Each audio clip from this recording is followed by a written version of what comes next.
Good morning everyone, welcome to our channel to a new blog.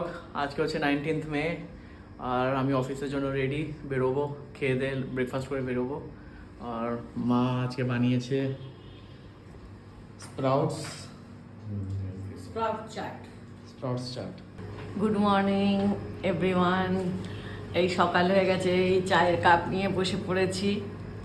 ছেলে office যাচ্ছে, তারপরে আমার কাজকর্ম শুরু হয়। বেরোচ্ছি তাহলে আমি, আসছি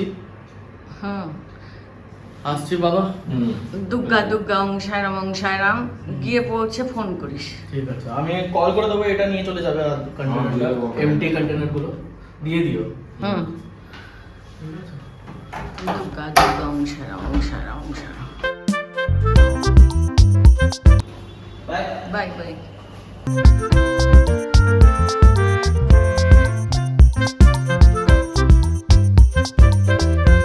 তুলসী গাছে জল দেওয়া হয়ে গেল।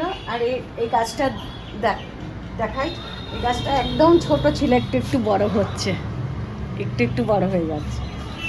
এখন আমি পুজো করতে বসছি।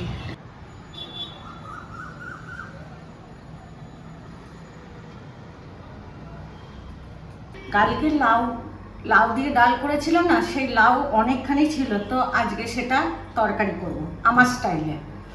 আর আলু নিয়ে এসেছি ডিমের ঝোলের জন্য, আলু আর একটু লাউ তো দেবো, আর উচ্ছে ভাজা, ডিমের জন্য মশলা, আর লাউয়ের জন্য দুটোতেই লাগবে একটু আদা লাগবে লাউয়ের তরকারিতে, আর একটু লাগবে ডিমের, আর উচ্ছে ভাজা। একটু সবজি কাটতে কাটতে আপনাদের আমার ছোটোবেলাকার কথা একটু শেয়ার করছি।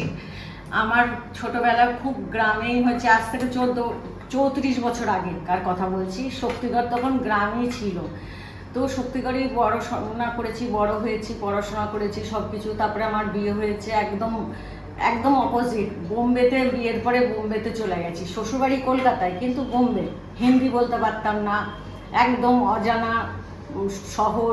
তারপরে ধীরে ধীরে ধীরে আমার লেগেছে টাইম, 5-6 মাস লেগেছে, আমি হিন্দি শিখেছি, লোকজনের সঙ্গে কীরকম করে ওঠা চলা বসা করতে হয় সব শিখে গেলাম।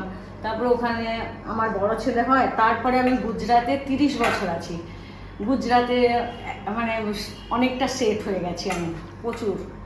তো ওখানে আর আমার হাজব্যান্ড প্রচুর সাপোর্ট করেছে, সেই জন্য আমি শিখতে পেরেছি সব কাজ। আমি লাউটা এরকম ঘিসে করি, তাহলে তাড়াতাড়ি হয়ে যায়। আর আমার ছেলেরা এই সবজিটা খেতে খুব ভালোবাসে, পছন্দ, বলে মা লাউ করলে ওরকমই করো, আর অন্যরকম ডাল দিয়ে করো না। কিন্তু আমার হাজব্যান্ড আবার ডাল দিয়েই পছন্দ করে। তো আমি কালকে হাজব্যান্ডের চয়েসে করেছি, আজকে ছেলের চয়েসে। লাউয়ের জন্য আলু কেটে নিয়েছি, ডিমের ঝোলের জন্য আলু কাটা হয়ে গেছে, আর এটা লাউয়ের মশলা, আর এটা ডিমের ঝোলের মশলা, আর উচ্ছে কেটে নিয়েছি। আর আমি স্নান করতে গেছিলাম, তখন আমি ভাত বানিয়ে নিয়েছিলাম। তো এখন আমাকে কুমড়ো সেদ্ধ বসিয়ে দিয়েছি, এখন আমি রান্না করতে শুরু করছি। আমার রান্না কমপ্লিট। এই উচ্ছে ভাজা, কুমড়ো সেদ্ধ আমার হাজব্যান্ডের জন্য, ডালের সঙ্গে বড়া রেখে দিলাম। এই কালকে একটু ডাল ছিল, আর আজকে ডাল বানালাম না, এতখানি ডাল।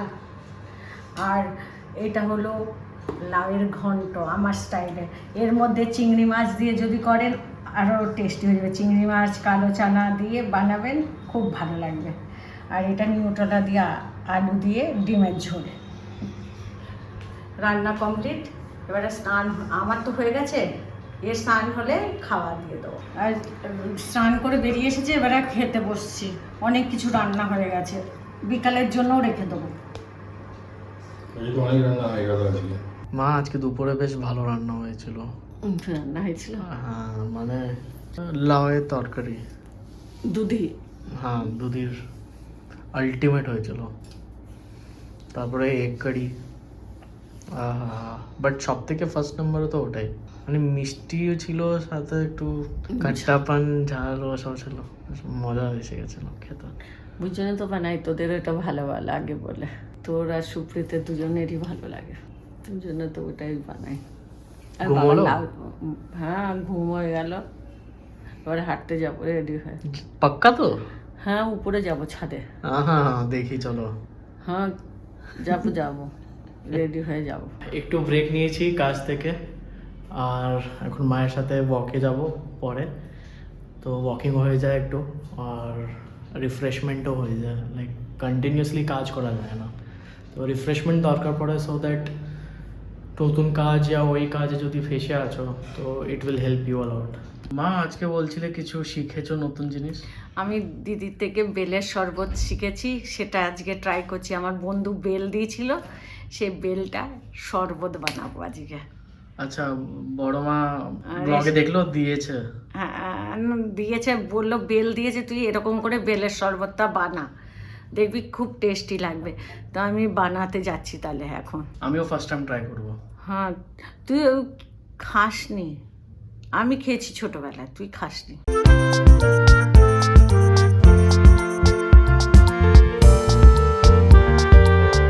ছেঁকে নিতে হবে এরপরে।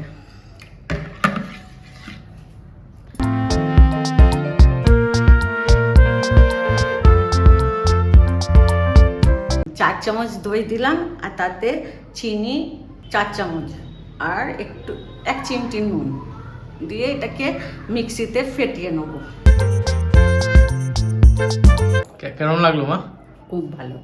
তুই তো খেলি, তোর কেমন লেগেছে? আমারও ভালো লাগলো। ভালো লেগেছে না? দারুণ, পেট ঠান্ডা করে। কেমন লাগছে বাবা? ভালো, টেস্টি হয়েছে খেতে। এটা পেটের পক্ষে খুব ভালো, কিন্তু বেলের শরবত বলে পেট ঠান্ডা রাখি শুনেছি। আর তাতে দই দিয়েছে, দইও ঠান্ডা। দইটা ভালো, গরমের দিনে খায়। এই বেলের শরবত খেয়ে হাঁটতে বেরিয়ে গেলাম, হাঁটছি।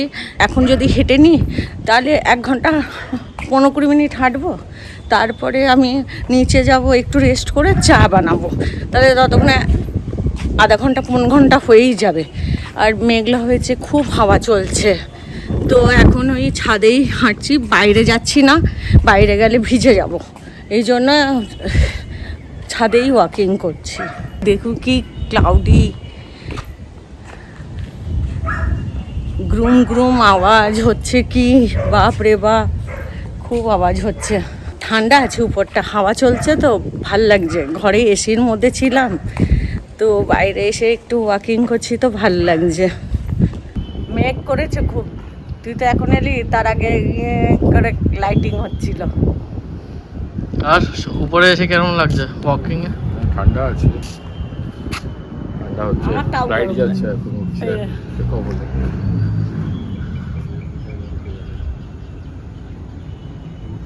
পুরো মেঘ। উঠে এদিক দিয়ে ঘুরে আসবে, তাই এভরিডে বিকেলবেলা কিছু না কিছু হচ্ছে। এখানে আমের গাছ আছে বড়, কত অনেক আম হচ্ছে। আর ওয়াকিং করলে? হ্যাঁ, অনেকখানি ওয়াকিং করছি, ওই দিকটা পুরো, এই দিকটা পুরো ওয়াকিং করছি। 15 মিনিট তো হয়েই গেছে। কত আম আছে এখানে, প্রচুর আম, দেখ পেছন নিচটা। আজকে একটু এন্ড করতে দেরি হচ্ছে, খাওয়া দাওয়া হলো, তারপরে একটা মুভি দেখতে বসে গেছিলাম। দেখতে দেখতে মনে পড়লো এন্ড করা হয়নি, আপনাদের সঙ্গে একটু কথা বলা হয়নি। তো এখন ভিডিওটা এন্ড করছি। ভালো থাকবেন, সুস্থ থাকবেন। এই ভিডিওটা ভালো লাগলে সাবস্ক্রাইব করতে ভুলবেন না। আর take care, good night, bye bye. Do subscribe our video, ওটা আমাদের মোটিভেট করবে নতুন নিউ ভ্লগস আপলোড করতে।